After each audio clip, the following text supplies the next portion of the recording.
Hello everyone, my name is Jim Hadley with Simularia. I wanted to share some thoughts today about how instructors, designers, and coaches can improve how they develop leaders in their organizations.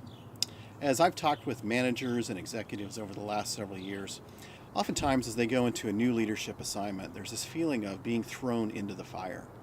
And they face challenges in all different directions, whether it's personnel issues with employees, scrutiny from peers, challenging requirements from their bosses, and oftentimes this feeling of losing their own identity as they're trying to figure out what it means to be the leader that others expect. So how do we help them?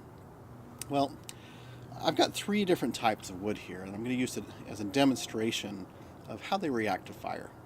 So first, I have a stick that I just pulled from my own backyard, and it's relatively unchanged. And also got a torch here. So we're going to show what this looks like.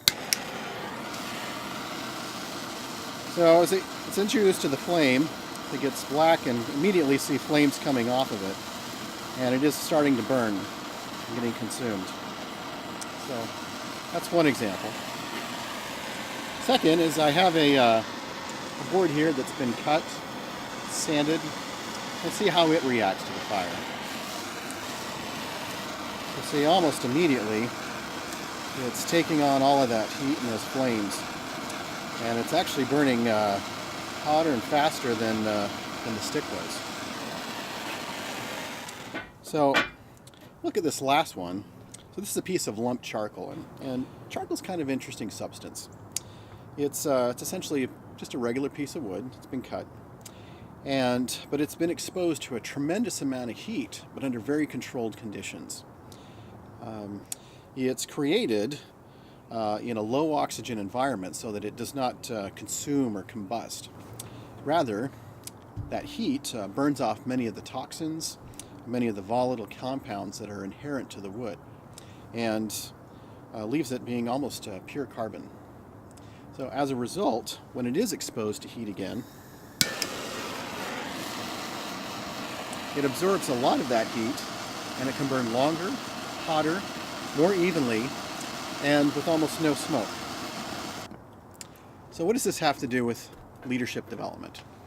Well, let's imagine that each type of wood is a different type of leadership development method. So with our first example, a lot of companies don't even invest in the development of their leaders. They get interviewed, hired, and then they're thrown right into the fire and really expected to survive based on what they have with them. Now, many companies do offer development opportunities. They offer training on company policies, processes, different tools. They try to shape and mold leaders into what it means to be a leader in that company. The problem is that oftentimes this is the first time that these people are leading in those organizations, and part of their identity has really been stripped away, and they face the fire with little protection.